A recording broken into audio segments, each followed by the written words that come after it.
This is Democracy Now!, democracynow.org, The War and Peace Report. I'm Amy Goodman with Juan Gonzalez as we turn now to look at the case of Julian Assange as calls grow for him to be freed. The WikiLeaks founder has been locked up for 4 years in London's Belmarsh prison, where he awaits possible extradition to the U.S. to face espionage and hacking charges for publishing leaked documents about U.S. war crimes in Iraq and Afghanistan. He faces up to 175 years in prison in the United States if convicted. This comes as a growing number of politicians in Australia are calling on the United States to drop its case against Julian Assange, who is an Australian citizen. In April, 48 Australian lawmakers signed a letter to the U.S. Attorney General Merrick Garland saying the U.S. prosecution of a journalist and publisher has, quote, set a dangerous precedent for press freedom. A group of Australian lawmakers also met recently with U.S. Ambassador to Australia, Caroline Kennedy. Australia's Prime Minister, Anthony Albanese, has also spoken out. In May, he talked about Assange during an interview with the Australian Broadcasting Corporation, ABC. Enough is enough. This needs to be brought to a conclusion. It needs to be worked through, including we're working through diplomatic channels, but we're making very clear what our position is on Mr. Assange's case. When Australians look at the circumstances, look at the fact that the person who released the information is walking freely now, having served some time in incarceration, but is now released for a long period of time, then they'll see that there's a disconnect there. There is nothing to be served by his ongoing incarceration. That's the Australian Prime Minister. Last week, the Sydney Morning Herald made headlines when it reported the FBI has restarted its probe of Julian Assange, but representatives of WikiLeaks say the U.S. investigation was never closed. We're joined now in London by the Australian human rights attorney, Jen Robinson, who's been a legal advisor to Julian Assange since 2010. Jen, welcome back to Democracy Now! You're just back from Australia, where you live, where actually President Biden was expected to go for the Quad meeting with the Prime Minister of Australia, but had to cancel that and return from Hiroshima to Washington to negotiate the debt ceiling legislation. Can you talk about what Albanese now is calling for, and what response do you have to this information from the Sydney Morning Herald that the U.S. has reopened a probe that no one knew had been closed? Well, first, great to speak to you again, Amy, and great to be back on Democracy Now! I've just returned from Australia, where I was in Australia for a visit with Stella Assange, Julian Assange's wife. It was her first trip to Australia, which we had planned to coincide with Biden's visit to Australia. What Biden would have seen had he come to Australia was a huge amount of support, both from the Australian public. We saw a huge protest in Sydney against the extradition request and the United States prosecution of Assange. We saw a packed-out room of MPs in a cross-party briefing. Now in Australia, we have bipartisan support, so it's not just our Prime Minister Albanese, calling for this case to be brought to an end. It is also the Leader of the Opposition. And when Stella and I briefed MPs in Parliament, there was standing room only. There was that many MPs from across the political spectrum there wanting to hear from Stella and I about the latest in the case and who are pushing for this case to be brought to an end. So we've seen a sea change in the political response in Australia. We're seeing polling, unprecedented polling of an overwhelming majority of the Australian public who support our government in seeking to have this case closed. And the question now is what the United States will do with it.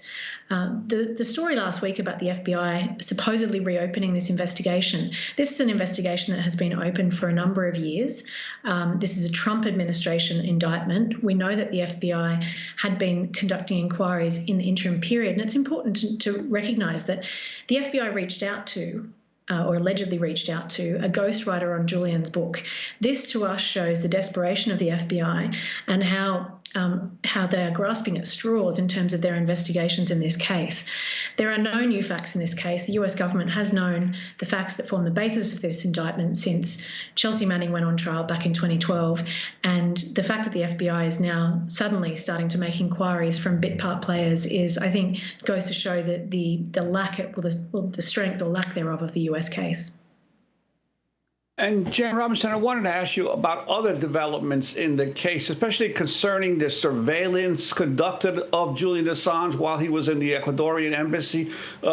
Spain's El País had a story headline, "Police omitted folder called CIA" from the computer of a Spaniard who allegedly spied on Julian Assange. Who was this Spaniard, and what do you know about this?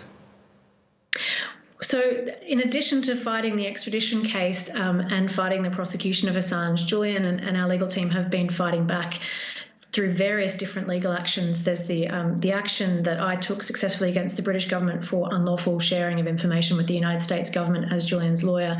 We have the action against the CIA in the United States, taken by a group of lawyers on Julian's team who visited him in the embassy, and the Spanish case, which you've just raised, where Julian has taken a criminal complaint against David Morales, who was the head of UC Global, the security company that was providing quote-unquote security inside the Ecuadorian embassy.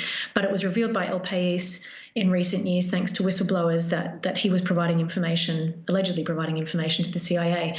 We've learnt just this week that in the disclosure in those proceedings, in which Mike Pompeo himself has been subpoenaed to give evidence about the nature of the unlawful spying on Julian and on us as his lawyers, which fundamentally flaws the US criminal investigation, that the Spanish police failed to disclose further evidence, including files marked CIA, that further indicate the involvement of the CIA in spying on us as lawyers inside the embassy. This is really important revelations. As Daniel Ellsberg, the Pentagon Papers leaker, said in our extradition case, his espionage case was thrown out under the Nixon administration for unlawful spying on his doctors. In this case, you've seen so much more abuse. So a Trump-era indictment, now under a Biden administration, this prosecution is still being pursued despite widespread and huge amounts of evidence of unlawful spying on lawyers, on the seizure of legally privileged information, and indeed plots to kidnap and kill Julian Assange by the CIA in London. At this point, you need to ask, even leaving aside the free speech implications of this case, the First Amendment concerns that are now increasingly being raised by Democrat lawmakers in the US, calling on the US to drop this case, there has been so much abuse in this case, and it begs the question, if abuse of this nature was enough to throw out a case under the Nixon administration, why is this still being pursued under the Biden administration? And you mentioned a group of Democrats in Congress pushing for the case to be dropped. Do you have hopes that the Biden administration will stop seeking his extradition and that Julian can be freed? We certainly hope that the Biden administration will do the right thing and drop this case. We now have the Australian government and our Prime Minister coming out hard in support of the case being dropped. We have a special relationship with the United States, between Australia and the United States, and the Australian government should be able to make this ask of the United States. But separate from the international concerns, we are thrilled to see that Democratic lawmakers like Rashida Tlaib, AOC, Ilhan Omar have written to Garland, pointing out the First Amendment consequences of this case, asking for the case to be dropped. And I think the more that there's noise in Washington, pressuring the DOJ to do the right thing, pressuring Biden to do the right thing, then we'll get to the right outcome. And the right outcome is that this case is dropped.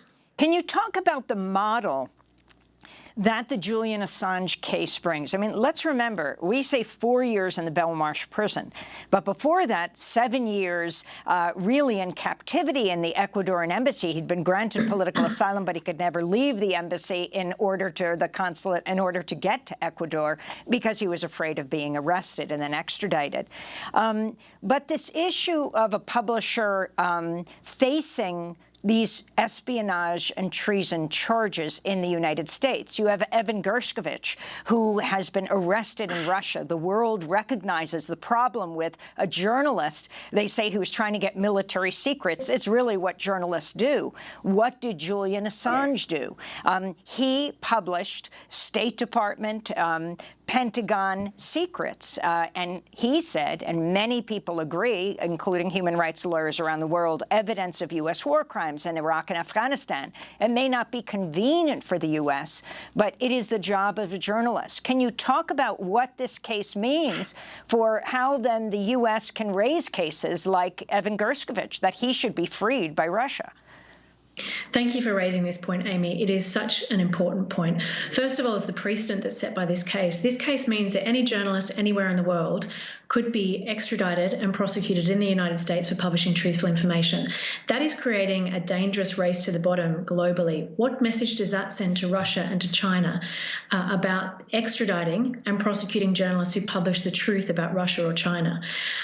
Then we get to the point of how it diminishes the moral authority of the United States to be able to raise free speech issues. Now, we're in the Evan Gershkovich case, we're seeing a case where Russia is using the espionage charges against a journalist for the first time since 1987. So this is picking up and running with the precedent that the United States is setting at home because of the Assange case. That is dangerous. When you've got a country that purports to bring democracy and free speech to the rest of the world, prosecuting a journalist for espionage, it is a dangerous situation that we're in. It threatens the First Amendment, but it actually threatens free speech around the world. And that's one of the reasons why this case needs to be dropped. Final question, and we just have 30 seconds. What would a resolution of this case look like? How would Australia play a role in this? We're asking the Australian government to continue to raise this with the President and with the relevant agencies in the United States. We say the right outcome is for the case to be dropped and for Julian to be allowed to return home safely to Australia. Jennifer Robinson, I want to thank you for being with us, human rights attorney who's been advising Julian Assange and WikiLeaks since 2010. She is Australian.